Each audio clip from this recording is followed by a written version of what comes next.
El tinerfeño Federico Grillo Delgado es analista de incendios, ingeniero forestal y jefe de emergencias del Cabildo de Gran Canaria. Hace un año, más o menos, se hizo un hueco en el corazón de los Gran Canarios por su gestión y sobre todo por la forma en cómo informó de los grandes incendios del verano del año pasado.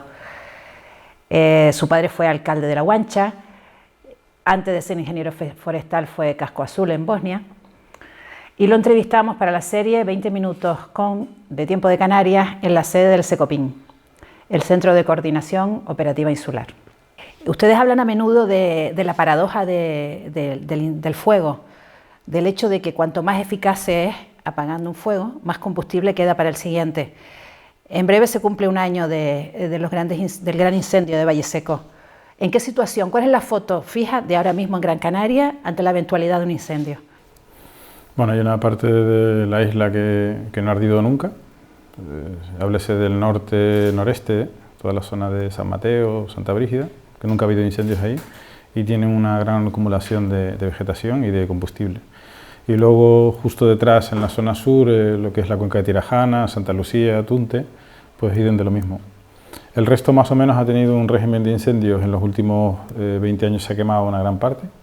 Tenemos Inagua 2 veces, febrero de este año con 1000 hectáreas, en 2017 son 19.000 hectáreas, que es bastante territorio, y que se notó en el incendio de febrero. El incendio de febrero era como muy calmado, con poca llama, menos combustible por el incendio de 2007. Y ahora hay una gran parte de la cumbre que se ha quemado 2017, más este incendio con 2000 hectáreas y este incendio los dos incendios del año pasado con 10.000. O sea que hay una parte de la isla que está bien, está recuperándose, y en cierta manera el incendio tiene como resultado limpieza. Aparte de otra serie de cosas malas, de daños, también tiene por un lado un efecto de limpieza en una gran parte de la zona. Entonces hay una parte de la isla que está pues cargada. Tenemos una sequía acumulada por la falta de precipitación, las temperaturas muy altas que hemos tenido, y hay mucha vegetación que ha muerto. Normalmente en verano se muere mucha vegetación, pero este año tenemos unas condiciones, digamos, excepcionales respecto a eso. Excepcionalmente malas. Excepcionalmente malas. ¿Cuánto cuesta un incendio? ¿Cuánto costó la extinción? Hablamos en términos de dinero, hay otros costes, ¿no? Pero en términos de dinero, ¿cuánto costó extinguir el incendio de Valle Seco? Pues estos incendios rondarán cerca de los 2 millones de euros en gastos de extinción. Luego los gastos en daños, repoblaciones, restauración hidrológico-forestal, y hay cosas de difícil cuantificación, como los ciclos del agua o especies animales, pues ya aumenta la cifra. Aumentará considerablemente. Es un dato que probablemente irá saliendo con el paso del tiempo, pero solo en extinción unos 2 millones de euros. Es mucho dinero. ¿Quién lo paga? Bueno, lo paga la administración, pero ¿lo paga al final quien debería pagarlo? ¿Se llega se llega a encontrar al culpable? ¿Se llega a pasar la factura? Bueno, hay todo tipo de casos. Cuando, por ejemplo, en 2007, pues al final lo que quedó es con el pago por una forma subsidiaria. El trabajador que prendió pertenecía al operativo de la empresa pública Gesplan, pues el Gobierno de Canarias y Cabildo tuvieron que asumir el coste. En otras ocasiones es un ciudadano particular, y evidentemente costes así normalmente la gente pues se quedará ahí en la cosa.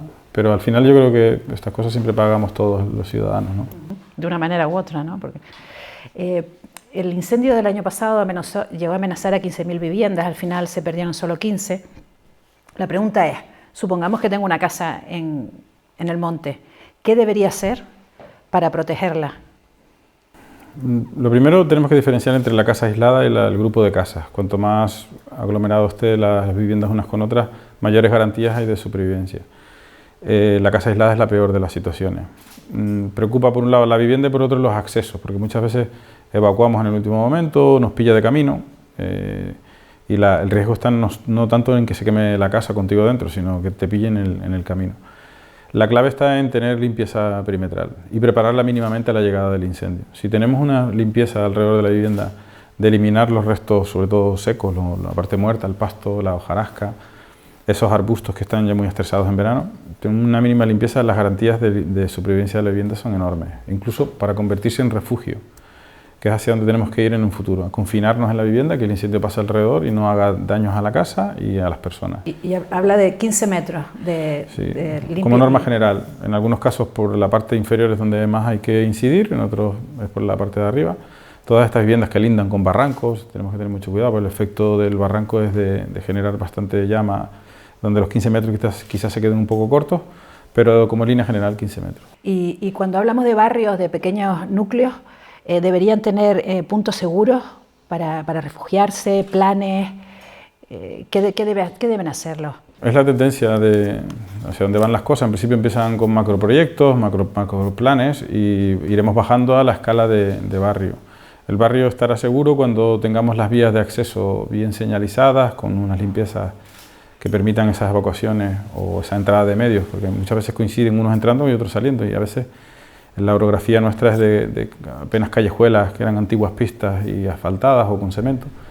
Entonces los accesos es un problema que tenemos en muchas de las zonas de montaña de la isla.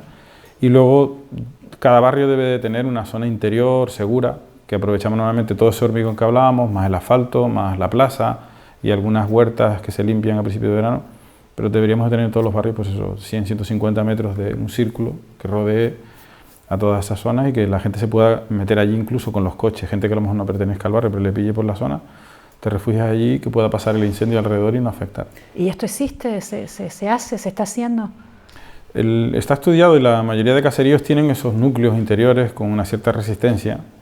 Tenemos un plan en marcha que está ya para aprobar, donde se va a contemplar las zonas de seguridad, pero el problema siempre redunda en se hacen los planes y quién los ejecuta, porque son cosas ya que afectan a propietarios particulares, huertas que inicialmente están limpias todos los años, pero un año no se limpió porque el agricultor decidió no trabajarla. Entonces aquí evidentemente tiene que entrar no solo la parte municipal, sino la propia organización vecinal. O sea, la propiedad tiene mucho que ver con el mundo de los incendios. No podemos nosotros meternos en el terreno de cualquier persona a la ligera, tiene que haber unas formas de hacerlo. 10.000 personas fueron evacuadas el verano pasado. Ustedes han hablado del drama de la evacuación, ¿no? de las situaciones límite con las que se encuentran. ¿Puede describir alguna de estas situaciones? Pues son bastante duras, porque al final es sacar a una persona de su casa, muchas veces desorientada, en ocasiones en la noche, en la madrugada, que están durmiendo, en ocasiones tienes que salir con lo opuesto. Para nosotros era vital el inmediato, el que el incendio lo tiene encima, pues eso es inevitable. Han prendido en un solar cerca, en minutos tenemos un incendio aparatoso sobre las viviendas y esas personas es inevitable que tenemos que sacarlas en ocasiones cerca de las llamas. Pero luego hay otros caseríos, otros barrios que van a estar afectados en las próximas horas o en los días siguientes y eso más o menos lo sabemos. Nos ponemos un escenario malo, no el peor, pero sí uno malo, por si acaso fallan las cosas. Y es importante informar a esas personas para que vayan preparándose, tanto lo de la limpieza como lo de salir los más vulnerables, ir ya preparándose un poco para la situación mala. Yo creo que esa es la clave de la gestión de... ¿Y cómo reacciona la gente? ¿La gente se resiste a abandonar sus casas? ¿Intenta defenderse del fuego con los medios que tiene? La experiencia me dice que cuanto más trabajado tenemos el barrio en cuanto a acercamiento, el explicarles las cosas, las charlas, que cada vez tengamos interiorizado lo que puede suceder, el riesgo, el convivir con un riesgo es saber en principio qué puede desarrollarse, eso luego ayuda muchísimo. Yo recuerdo siempre en Temisa hace unos años hicimos una charla, íbamos en el momento más adecuado, en medio de las fiestas un sábado por la tarde, casi que entre la competición de dominó y la verbena estábamos nosotros ahí dando una charla y luego un simulacro y tuvimos un incendio posteriormente, unos meses después, y la colaboración fue fantástica, fue increíble. Luego ya unos años después volvimos a tener otro, ya no fue tan buena, porque se había olvidado un poco esta cosa, ¿no? En febrero de este año tuvimos en Tasarte una situación muy mala, malísima, con un incendio atravesando entre las viviendas, casa por casa, donde se había evacuado con tiempo a la gente, pero mucha gente no quiso ser evacuada, se escondían dentro de casa, entonces iban saliendo en medio de las llamas y situaciones límite. Situaciones límite porque además es zona de incendio, es zona muy peligrosa donde los encargados de retirar a las personas, que son el grupo de seguridad, no es su sitio, no es su cometido. Ellos van por delante a una cierta distancia, entonces tener que meter guardias civiles o policías en medio de las llamas para sacar a personas que están afectadas, porque no son personas que están en condiciones normales, están muy alterados, en muchos casos con ataques de ansiedad y con un nivel de agresividad en ocasiones alto. Entonces se ven todo tipo de situaciones. ¿Y qué pone en riesgo una persona que se niega a obedecer? ¿Qué pone, aparte de su propia vida? que pone en riesgo? Pues pone en riesgo a todos aquellos que intentamos ayudarles. Y como todos tenemos un entrenador dentro, en esos momentos la gente no entiende las cosas, no entiende lo que le estás diciendo ni tampoco se creen lo que puede llegar a pasar. Se llegan a ver cosas surrealistas, como recuerdo en Valle Gran Rey un compañero que me llamó que había gente que iba dirección hacia el incendio a sacar a la Virgen. No nos quedó claro si era que querían sacar a la Virgen para que la Virgen salvase al pueblo o era para salvar a la Virgen de las llamas. La zona de la iglesia de Valle Gran Reyes tiene mucho hormigón y no tenía ningún riesgo, no pasó nada. Pero claro, la gente en su cabeza se metió lo de tomar esa decisión, decisiones equivocadas. Usted creó las unidades presas en el año 2002, que es la pata negra, ¿no?, de la extinción en Gran Canaria, los pata negra. ¿Qué formación tienen y cuáles son sus funciones específicas?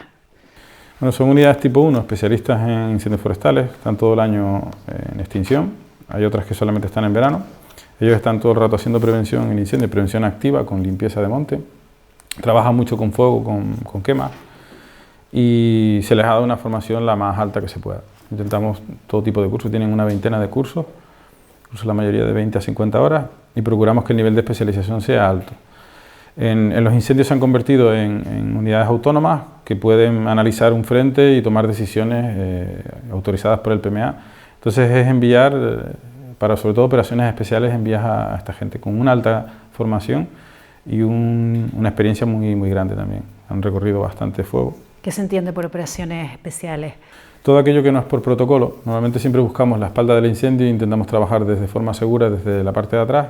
Y hay en ocasiones que tienes que meterte delante para intentar hacer cosas diferentes, cosas complicadas, que si no las haces de una debida manera, si no las haces con unos tiempos y con unas maneras de hacer, pues te puedes ver en mucho riesgo. Entonces meterte, por ejemplo, delante del incendio de la cabeza y hacer una quema para intentar quitarle fuerza a la cabeza y que se muera, pues son operaciones que no se le mandan a cualquier unidad. Esa es la famosa zona de hombre muerto. Sí. Cuando habla de quemas técnicas, yo me imagino a un cirujano, ¿no?, porque son cosas muy precisas, ¿no?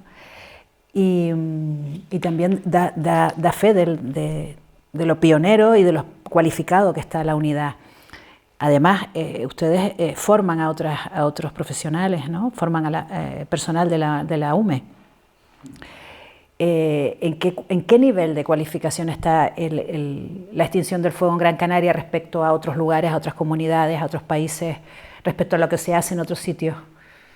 Bueno, siempre mirándolo desde la humildad, en todos sitios hay profesionales y en todos sitios tienen su propio bagaje, siempre uno es especialista en su tierra, ¿no?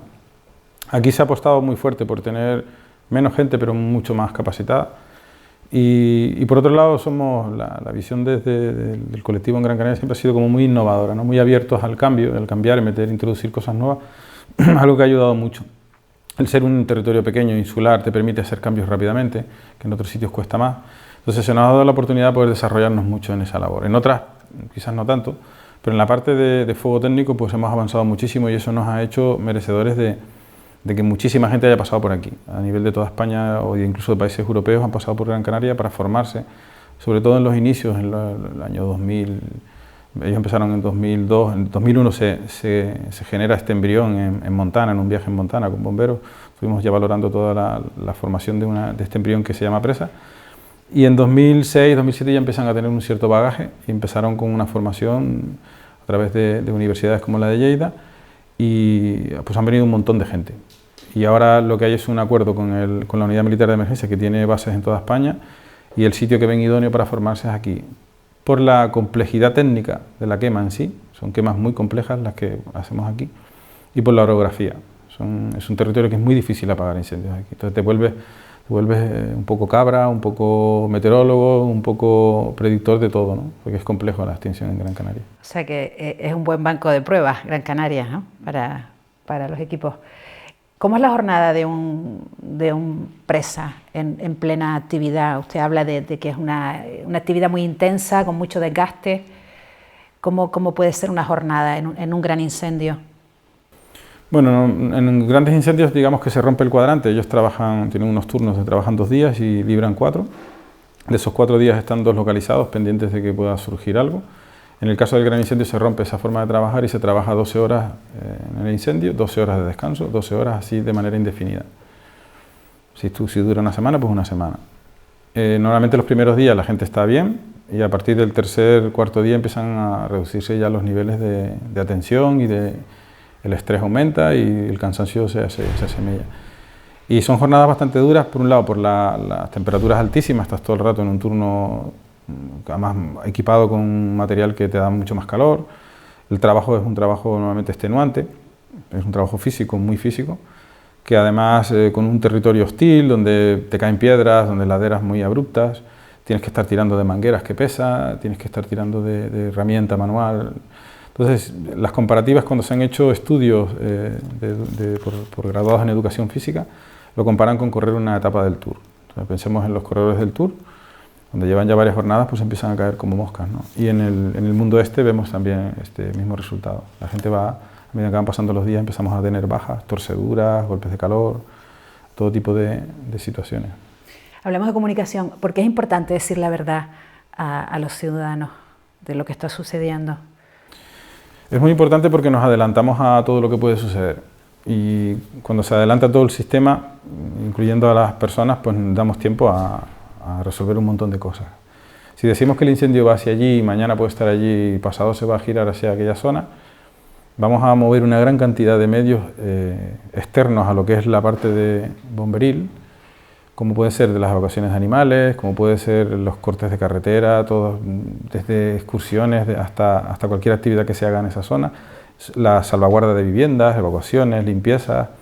Hay un montón de cosas que vienen aparejadas con esa información, porque el sistema todo camina por sí mismo, no tienes que estar empujándolo. ¿Y qué ha supuesto en este contexto la incorporación de profesionales, de una profesional de la comunicación al operativo, o sea, el hecho de que la comunicación también sea profesional? Pues ha sido un cambio total.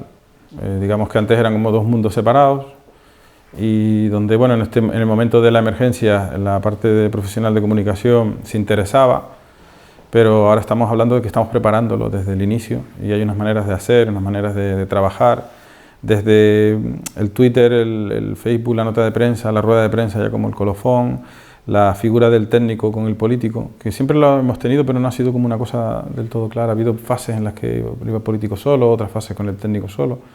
Entonces ahora se busca comunicar bien. La comunicación bien llevada, pues está claro que el resultado lo tenemos ahí. ¿Qué resultados ha dado esto? Por lo pronto una visualización de lo que se está haciendo, la realidad de lo que se está haciendo, porque era muy triste terminar un incendio y ser el malo de la película, ¿no? El que está apagando el incendio. Siempre pongo de ejemplo de brigadas enteras que salen del incendio después de 12 horas, que evidentemente sales a la carretera donde tienes tu coche, a veces el coche está en zona segura, por donde pueden pasar ciudadanos, y ves a las brigadas tumbadas en el suelo totalmente reventados, mojados de sudor, negros del hollín y de las cenizas, y que pasen ciudadanos insultándoles porque los ven allí y no deberían de estar ahí sentados, deberían de estar en el incendio. Situaciones rocambolescas, recuerdo una vez la UME de Gando que estaban en unas maniobras de inundaciones en Tenerife, teníamos un incendio, entonces tenían que llevar todo el material de inundaciones a Gando para salir con el de incendio. Entonces, como iban hacia Gando, ¿pero para dónde van? Sí, van en el sentido contrario, ¿no? Entonces, tenemos una tendencia a siempre buscar un culpable, y el culpable no puede ser el operativo. El culpable, en todo caso, será el que lo originó. Y mostrar la realidad de las cosas y que la gente sea consciente de que no es que no queramos, sino que es que hay momentos que no se puede. Una última cuestión. El confinamiento, que hemos estado pues, casi 2 meses confinados en nuestras casas, ¿ha tenido algún efecto en el monte, a favor o en contra? Sí, bastante. Por lo pronto menos actividad, menos riesgo, menos igniciones, porque va así, las igniciones van con el ser humano. Todos imaginamos siempre a alguien malo, ¿no?, prendiendo, pero muchas veces son el despistes, desde un trabajo que estamos haciendo en el campo a una barbacoa o una quema.